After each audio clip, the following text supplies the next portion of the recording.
வணக்கம் மக்களே. இன்றைக்கி 60 வயசுக்கு மேற்பட்டோருக்கு ஒரு மகிழ்ச்சியான செய்தி தான் பார்க்க போகிறோம். நம்ம ஆகஸ்ட் மந்தில் பட்ஜெட் தாக்கல் நடக்க போகுது அப்படின்னு நம்ம சேனலில் முன்னாடியே ஒரு வீடியோ போட்டிருந்தோம்.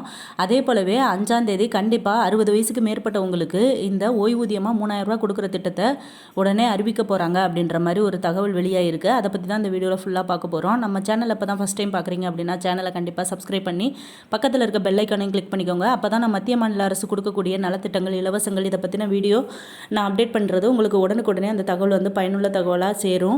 இப்போது 60 வயசுக்கு மேலே உள்ளவங்களுக்கு ஒரு குஷியான அறிவிப்பு அப்படின்னே சொல்லலாம். இதில் இன்னொரு மத்திய அரசு கொடுக்கக்கூடிய ஓய்வூதியம் எப்படி அப்படின்னா 60 வயசுக்கு மேலே உள்ளவங்களுக்கு 3000 ரூபா ஓய்வூதியம் கொடுக்குறாங்க.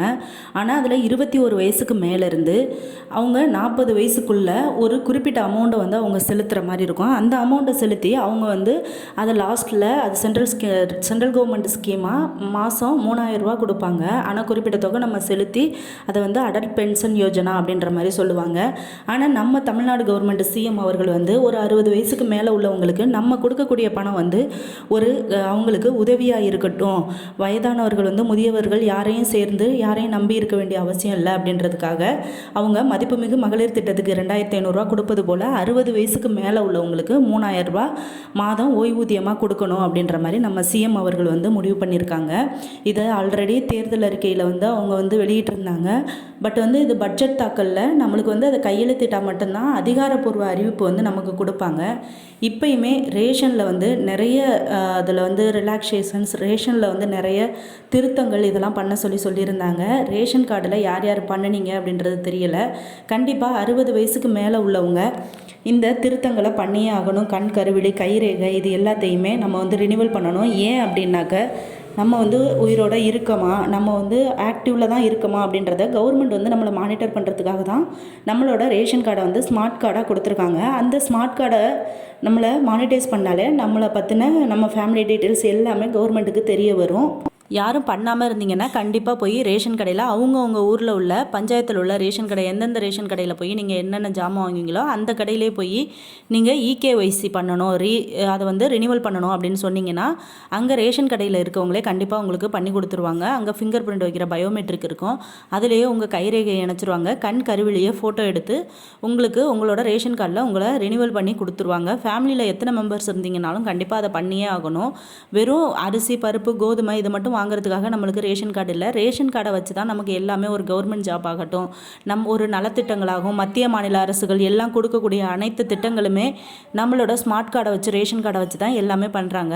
ஒரு சில பேருக்கு இந்த பிஹெச்ஹெச், ஏஏஒய் அப்படின்ற ரேஷன் கார்டில் நிறைய பேர் நிறைய அப்டேட் பண்ணாமல் இருக்கிறாங்க. அதில் ஃபோட்டோ குடும்ப தலைவின்ற இடத்துல குடும்ப தலைவனோட ஃபோட்டோ இருக்குது. சில குழந்தைங்க பிறந்தவங்க 3 வயசு 5 வயசு ஆனதுக்கப்புறம் கூட இணைக்காமல் இருக்கீங்க. அந்த நேமை இணைக்கணும். சில பேர் இறந்தவங்க இருப்பாங்க, அவங்களோட பேரை நீக்காமல் இருப்பீங்க. எல்லாத்தையுமே நீக்கி சரி பண்ணி வச்சுக்கிட்டா தான் அது மகளிர் உதவித்தொகை திட்டத்துக்குமே நமக்கு யூஸ்ஃபுல்லாக இருக்கும். அடுத்து 60 வயசுக்கு மேலே உள்ளவங்கள கண்டிப்பாக இகேஒய்சி பண்ணணும், ரினிவல் பண்ணணும் அப்படின்னு சொல்கிறதுக்கான காரணங்கள் அவங்களுக்கு வயசானதுனால அவங்களோட கைரேகை, கண் கருவிழி இதெல்லாம் பயோமெட்ரிக்கில் அது ஆட் ஆகாமல் இருக்கும். அதனால ஆட் ஆகாமல் இருக்கிறதுனால அவங்களுக்கு ப்ராப்ளமாக இருக்கும். அவங்கள போய் உடனே ரினிவல் பண்ண சொல்லுங்கள். அது ஓய்வூதியம் கொடுக்கும்போது நம்மளுக்கு அது சிக்கலாக இருக்கும். அதை ரினிவல் பண்ணிக்கிட்டால் எந்த ஒரு ப்ராப்ளமும் இல்லை அப்படின்றதுக்காக அவங்கள போய் ரினிவல் பண்ண சொல்கிறாங்க. நிறைய ரேஷன் கார்டு புதிய ரேஷன் கார்டு நிறைய பேர் அப்ளை பண்ணியிருக்கீங்க. அது தேர்தல்னால எல்லாருக்குமே அதை நிறுத்தி வச்சுருந்தாங்க. இப்போ ஒரு சில பேருக்கு கிட்டத்தட்ட 60,000 கார்டுகளுக்கு மேலே டெஸ்பாச் பண்ணி நாங்கள் டெலிவரி பண்ணிட்டோம். நிறைய கார்டுகளுக்கான அடுத்த கட்ட பரிசீலனையில் போயிட்டுருக்கு அப்படின்ற மாதிரியும் சொல்லியிருக்காங்க. இன்னும் நம்ம தமிழ்நாடு கவர்மெண்ட்டில் டிவிக்கு ஆட்சியில் நிறைய ரேஷன் கார்டை வச்சு தாங்க நிறைய ஒரு சில திட்டங்களும், நிறைய நலத்திட்டங்கள், இலவசங்கள் எல்லாமே ரேஷன் கார்டை வச்சு தான் கொடுக்க போகிறதா நம்மளுக்கு அறிவிப்புகள் வெளியாகிட்டே இருக்காங்க. மதிப்புமிகு மகளிர் திட்டமும் நம்மளுக்கு ஜூலை மந்த்லேயே 15ஆம் தேதி எல்லாரோட அக்கௌண்ட்லேயும் 2500 ரூபா கிரெடிட் ஆகும் அப்படின்ற மாதிரி எல்லாரும் நினச்சிட்டு இருந்தாங்க. பட் அது நடக்கலை. எல்லா மந்த்து போலவுமே 1000 ரூபா தான் அதில் கிரெடிட் பண்ணாங்க. இந்த ஆகஸ்ட் மந்த்து பட்ஜெட் தாக்கல் நடைபெறும். ஆகஸ்ட் மந்தில் 5ஆம் தேதியே மாதம் முன்கூட்டியே 5ஆம் தேதி பட்ஜெட் தாக்கல் நடக்கிறதுல இதில் இலவச பேருந்து விடுறதுக்கும், மதிப்புமிகு மகளிர் திட்டத்துக்கும், இந்த 60 வயசுக்கு மேலே உள்ளவங்களுக்கு ஓய்வூதியம் 3000 ரூபா கொடுக்கறத பற்றியும் தான் பட்ஜெட் தாக்கலில் கையெழுத்திட போகிறாங்க அப்படின்ற மாதிரியும் பேச்சுவார்த்தைகள் போயிட்டுருக்கு. அமைச்சர்கள் அதை பற்றி தான் பேசிகிட்டு இருக்காங்க. அடுத்து என்ன அப்படின்னு பார்த்தீங்கன்னா, தமிழகம் முழுவதும் சுமார் 37,328 ரேஷன் கடைகள் செயல்பட்டு வருகின்றன. இவற்றின் மூலமாக 2,28,00,000க்கும் அதிகமான குடும்ப அட்டைகளுக்கு விலையில்லா அரிசி, சர்க்கரை, கோதுமை, பாமாயில் மற்றும் துவரம்பருப்பு போன்ற அத்தியாவசிய பொருட்கள் வழங்கப்பட்டு வருகின்றன. இதன் மூலம் சுமார் 7 கோடி மக்கள் பயனடைந்து வருகின்றனர். அதாவது இந்த ரேஷன் கார்டு வந்து 37,328 ரேஷன் கடைகள் வந்து தமிழகத்தில் செயல்பட்டு வருதுன்னு 2,28,00,000க்கும் அதிகமான குடும்ப அட்டைகளுக்கு விலையில்லா அரிசி, சர்க்கரை, கோதுமை, பாமாயில், துவரம்பருப்பு எல்லாமே வழங்கிட்டு இருக்கிறதாகவும் சொல்கிறாங்க. இதனால் 7 கோடி மக்கள் பயனடைந்து வருகின்றனர் அப்படின்றதையும் சொல்கிறாங்க. 37,000 ரேஷன் கடைகளும் செயல்பட்டு வருது அப்படின்ற மாதிரியும் நம்ம தமிழ்நாடு கவர்மெண்ட்லேருந்து சொல்லிட்டு இருக்காங்க. அதே நேரத்தில் ரேஷன் கார்டு என்பது வெறும் பொருட்களை வாங்கும் அட்டை மட்டுமே கிடையாது. அரசின் நலத்திட்டங்கள் பலவற்றை பெறுவதற்கும் முதன்மையான அடையாள சான்றாக அதுவே திகழ்கிறது. இதனால் தான் பொதுமக்கள் புதிய கார்டுகளை பெறுவதில் அதிக ஆர்வம் காட்டுகின்றனர். அதாவது ரேஷன் கார்டு வந்து அரிசி, பருப்பு, கோதுமை வாங்குறதுல மட்டும் இல்லைங்க. அதுக்கு முன்னாடி ஒரு காகிதம் மாதிரி ஒரு புக் மாதிரி கொடுத்துருப்பாங்க, ரேஷன் புக்கு. அதை வச்சு அரிசி, பருப்பு, பொங்கல், தீபாவளி அப்படின்னாக்க புடவை, வேஷ்டி இந்த மாதிரி கொடுத்துட்டு இருந்தாங்க. ஆனால் இப்போ வந்து நம்ம ரேஷன் கார்டு தான் ஒரு ஸ்மார்ட் கார்டாகவே அவங்க யூஸ் பண்ணிக்கிட்டு இருக்காங்க. ஸ்மார்ட் கார்டு அப்படின்னாக்க ஸ்மார்ட்டாக எல்லா விஷயத்தையுமே அவங்க வந்து நம்மளை ஃபேமிலி டீட்டெயில்ஸை வந்து கவர்மெண்ட்லேருந்து எடுக்கிறதுக்காக இந்த மாதிரி ஒரு ஸ்மார்ட் கார்டாக கொடுத்து நம்மளோட டீட்டெயில்ஸ் எல்லாமே அவங்க கவர்மெண்ட்டில் வாட்ச் பண்ணிக்கிட்டு இருக்கிறதுக்காக தான் அது ஸ்மார்ட் கார்டுன்னு கொடுக்குறாங்க. அந்த கார்டை வச்சு தான் நம்மளுக்கு என்னென்ன நலத்திட்டங்கள், என்னென்ன இலவசங்கள் கொடுக்கலாம் அப்படின்றத பற்றியும் அவங்க டிஸ்கஸ் பண்ணுறாங்க. அடுத்து வந்து புதிய ரேஷன் கார்டு எப்போது கிடைக்கும்? தேர்தல் நடத்த விதிமுறைகள் காரணமாக மார்ச் இறுதி வரை இந்த தடை நீடித்தது. அதன் பிறகு பணிகள் தொடங்கப்பட்டாலும் கடந்த சில மாதங்களாக புதிய ரேஷன் கார்டுகள் வழங்கும் பணி முழு வீச்சில் நடைபெறவில்லை என்ற அதிருப்தி மக்கள் மத்தியில் எழுந்துள்ளது. இதனால் விண்ணப்பதாரர்கள் ரேஷன் கார்டு இல்லாமல் சில சிரமங்களை எதிர்கொண்டு வருகின்றனர். ரேஷன் கார்டு வந்து தேர்தல் அறிக்கை வெளியிட்டு அவங்க தேர்தல் பிரச்சாரம் பண்ணும்போது இந்த ரேஷன் கார்டுகள் நிறைய கார்டுகள் வந்து ரெஜிஸ்டர் பண்ணியிருந்தாங்க, புதிய ரேஷன் கார்டு வேணும் அப்படின்னு சொல்லி. ஆனால் அந்த ரேஷன் கார்டு வந்து யாருக்குமே வழங்கலை. ஏன்னா ரேஷன் கார்டுக்கான அங்கே வேலைகள் எதுவுமே நடக்கலை அப்படின்ற மாதிரி சொல்கிறாங்க. தேர்தல் பணிகள் தான் முழுவீச்சில் போயிட்டு இருந்துச்சு. அதனால ரேஷன் கார்டுக்கான பணிகள் எதுவுமே தொடங்கலை, நடக்கலை அப்படின்ற மாதிரி அறிவிப்பு கொடுத்து இப்போ ஜூன் மந்த் லாஸ்ட்லேருந்து 2 வீக்காக எல்லாருக்குமே ரேஷன் கார்டு, புது ரேஷன் கார்டு வந்து டிஸ்பேச் பண்ணிகிட்டு இருக்காங்க. அடுத்தும் அப்ளை பண்ணவங்களுக்கு உங்களுக்கு எந்த நிபந்தனைகளும் இல்லாமல் இருந்துச்சு அப்படின்னா கண்டிப்பாக உங்களுக்கும் புது ரேஷன் கார்டு வந்துடும். யாரும் பயப்பட தேவையில்லை. அடுத்து புள்ளி விவரங்களின்படி கடந்த மார்ச் மாதம் வரை சுமார் 3 லட்சம் பேர் புதிய கார்டு கோரி விண்ணப்பித்திருந்தனர். இதில் 21,000 மனுக்கள் தவிர மற்ற அனைத்து விண்ணப்பங்களும் ஏற்றுக்கொள்ளப்பட்டு பரிசீலனையில் வைக்கப்பட்டன. இதைத் தொடர்ந்து அடுத்தடுத்த மாதங்களில் மேலும் 3 லட்சம் விண்ணப்பங்கள் தமிழ்நாடு மின் ஆளுமை துறைக்கு வந்துள்ளன. இதன் காரணமாக தற்போது மொத்தம் சுமார் 6 லட்சம் விண்ணப்பங்கள் நிலுவையில் உள்ளன. நிறைய கார்டு வந்து எல்லாருமே விண்ணப்பிக்கிறாங்க. ஏன்னா புதுசாக கல்யாணம் பண்ணவங்க, குடும்பத்துலேருந்து பிரிஞ்சவங்க, அந்த மாதிரி இருக்கிறவங்கலாம் நிறைய கார்டு வந்து பிரிக்கிறாங்க.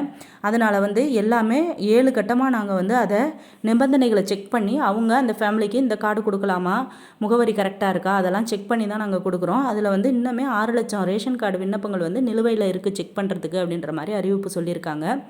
ஒரே முகவரியில் பல கார்டுகள். இது குறித்து அரசு அதிகாரிகள் தரப்பில் கூறும்போது முன்னதாக விண்ணப்பித்த 3 லட்சம் புதிய ரேஷன் கார்டுகளை அச்சடிக்கும் பணிகள் தற்போது தீவிரமாக நடைபெற்று வருகின்றனர். ஆனால் அதற்கு பிறகு பெறப்பட்ட 3 லட்சம் விண்ணப்பங்கள் இன்னும் அடுத்த கட்ட பரிசீலனைக்கு வரவில்லை. பொதுவாக ஒருவருக்கு புதிய ரேஷன் கார்டு வழங்கப்பட வேண்டுமெனில் 7 முக்கிய வழிகாட்டு நெறிமுறைகள் பின்பற்றப்படுகின்றனர் என்று தெரிவித்தனர். அதுதாங்க, அவங்க வந்து ஒரு ரேஷன் கார்டை பரிசீலனை செய்ய 7 முக்கிய வழிகாட்டு நெறிமுறைகளை பின்பற்றி தான் அதை மாற்றணும் அப்படின்ற மாதிரி சொல்கிறாங்க. கவர்மெண்ட் சைட்லேருந்து 7 கட்டமாக அதை வந்து ஆராய்ச்சி செஞ்சு அதுக்கப்புறம் தான் அது வந்து கரெக்டாக இருக்கா அப்படின்றது வந்து அந்த ரேஷன் கார்டை நம்ம அவங்களுக்கு கொடுக்கலாமா அப்படின்னு அவங்க முடிவு பண்ணுவாங்க அப்படின்றத சொல்கிறாங்க. அந்த பணிகள் தான் முழுவீச்சில் போயிட்டுருக்கு அப்படின்ற மாதிரியும் சொல்லியிருக்காங்க. வீடு தேடி வரும் ரேஷன் பொருட்கள். இதற்கிடையே சென்னை தலைமைச் செயலகத்தில் முதலமைச்சர் மு.க. ஸ்டாலின் தலைமையில் உணவுத்துறை தொடர்பான உயர்மட்ட ஆய்வுக் கூட்டம் நடைபெற்றது. இதில் ஏழை எளிய முதியவர்களுக்கு உதவும் வகையில் 65 வயதுக்கு மேற்பட்டவர்களுக்கு வீட்டிலேயே ரேஷன் பொருட்கள் வழங்கும் திட்டத்தின் வயது வரம்பை 60ஆக குறைப்பது குறித்து ஆலோசிக்கப்பட்டது. இது ஆல்ரெடி திட்டம் இருக்குங்க. 65 வயசுக்கு மேற்பட்டவங்களுக்கு தாயுமானவர் திட்டம் அப்படின்னு சொல்லிட்டு அவங்க வயசானவங்க, நடக்க முடியாதவங்க, வரிசையில் நிற்க முடியாது அப்படின்னு சொல்லிட்டு அவங்களுக்கு தேவையான அரிசி, பருப்பு, பாமாயில் எல்லாமே வீட்டிலேயே கொண்டுட்டு போய் கொடுக்குறதா இருந்தாங்க. இப்போ வந்து அந்த வயசை வந்து குறைச்சி 60 வயசுக்கு உள்ளவங்களுக்கு கொண்டுட்டு போய் வீடு தேடி கொடுக்கலாம் அப்படின்னு முடிவு பண்ணியிருக்காங்க. நம்ம டிவிகே ஆட்சியில் என்ன சொல்லியிருக்காங்க அப்படின்னா, எல்லாருக்குமே ரேஷன் பொருட்கள் வீடு தேடி வரும் அப்படின்ற மாதிரியும் சொல்லியிருக்காங்க. அது கூடிய சீக்கிரத்திலேயே விரைவிலேயே அந்த இதுவும் வந்து கையெழுத்திடப்பட்டு அதிகாரப்பூர்வ அறிவிப்பு வந்ததுக்கப்புறம் அது கொடுக்கப்படும் அப்படின்னு சொல்கிறாங்க. மதிப்புமிகு மகளிர் திட்டம் ஆகஸ்ட் மந்தில் கண்டிப்பாக 15ஆம் தேதி வந்துடும் அப்படின்ற மாதிரி எல்லார் மத்தியிலையுமே எதிர்பார்க்கப்படுது. அதே போல் 60 வயசுக்கு மேற்பட்டவங்களுக்கும் கண்டிப்பாக இந்த 3000 ரூபாய் ஓய்வூதிய திட்டம் வந்து அவங்களுக்கும் கொடுத்தே ஆகணும் அப்படின்ற மாதிரியும் அமைச்சர்கள் வந்து சொல்லியிருக்காங்க. ஏன் அப்படின்னா 21 வயசுலேருந்து 60 வயசுக்கு மட்டும்தான் மதிப்புமிகு மகளிர் திட்டம் அப்படின்ற மாதிரி அறிவிப்பு கட்டாயமாக்கப்பட்டிருக்கு. அப்படிங்கிற பட்சத்தில் அந்த 60 வயசுக்கு மேலே மதிப்புமிகு மகளிர் திட்ட உரிமை தொகையாக வாங்கிட்டு இருந்தவங்களுக்கு வந்து அது வந்து ரொம்பவே வருத்தப்படக்கூடிய ஒரு விஷயமா இருக்கும் அப்படின்றதுனால அடுத்த கட்ட அறிவிப்பாக அதை செயல்படுத்துவாங்க அப்படின்னு எல்லாரும் எதிர்பார்த்துக்கிட்டு இருக்காங்க. அதே போல் இதை தொடர்ந்தே நம்மளுக்கு பெண்களுக்கு ஆண்களுக்கு எல்லாருக்குமே சரிசமமாக பேருந்து வசதிக்குமே இதில் கையெழுத்திட போகிறாங்க. 5ஆம் தேதி பட்ஜெட் தாக்கலில் இந்த பேருந்து இலவச பேருந்துக்கான பட்ஜெட் தாக்கல் போது இந்த பேருந்து இலவச விடுறதுக்கான கையெழுத்தும் இட்டு அதிகாரப்பூர்வமாக அறிவிப்பும் வெளியாக போகுது அப்படின்ற மாதிரியும் முக்கியமான அறிவிப்பு கொடுத்துருக்காங்க. இதில் நம்மளுக்கு என்ன முக்கியமாக கவர்மெண்ட் சைட்லேருந்து நம்மளுக்கு என்ன சொல்கிறாங்க அப்படின்னா தகவல் 60 வயதுக்கு மேலே உள்ளவங்களுக்கு இந்த முதியோர் உதவித்தொகையாக 3000 ரூபா பணம் கொடுக்கறதுக்கு நீங்கள் ரேஷன் கார்டில் இகேஒய்சியை கண்டிப்பாக எல்லாருமே கம்ப்ளீட் பண்ணி வச்சுக்கோங்க. மதிப்புமிகு மகளிர் திட்டத்துக்கும் ரேஷன் கார்டு வந்து கரெக்டாக ப்ராப்பராக இருக்கணும் அப்படின்ற விஷயத்தையும் சொல்லியிருக்காங்க. அடுத்து 60 வயசுக்கு மேலே ஓய்வூதியமாக 3000 ரூபா பணம் வாங்கணும் அப்படின்னாலும் அவங்களும் இகேஒய்சி முறையாக முடிச்சிருக்கணும், கைரேகை பதிஞ்சு கண் கருவிழி அவங்க வந்து ரினிவல் பண்ணியிருக்கணும் அப்படின்ற மாதிரியும் சொல்லியிருக்காங்க. இன்னொரு விஷயம், photo, address, date of birth, ஃபேமிலியில் உள்ளவங்களுக்கு யாரும் எதுவும் மாறி இருக்குது அப்படின்னாலும் அதையும் கண்டிப்பாக சரி பண்ணி வச்சுக்கோங்க அப்படின்ற மாதிரியும் கவர்மெண்ட் தரப்புலேருந்து ஜூன் மாதம் 26ஆம் தேதி வரையும் நமக்கு கால அவகாசம் கொடுத்துருந்தாங்க ஃப்ரீயாக பண்ணிக்கலான்னு. இப்போ அவங்கவுங்க ஊரில் உள்ள ரேஷன் கடையிலேயே இலவசமாக பண்ணிக்கோங்க. ஜூலை 31ஆம் தேதி வரையும் அந்த கால அவகாசத்தை நீட்டிச்சு கொடுத்துருக்காங்க. எல்லாருமே தயவு செஞ்சு கண்டிப்பாக அதை வந்து கூடிய சீக்கிரமே போய் இகேஒய்சியை கம்ப்ளீட் பண்ணிக்கோங்க. ரேஷன் கார்டு தாங்க நம்மளுக்கு எல்லாத்துக்குமே முக்கியம்.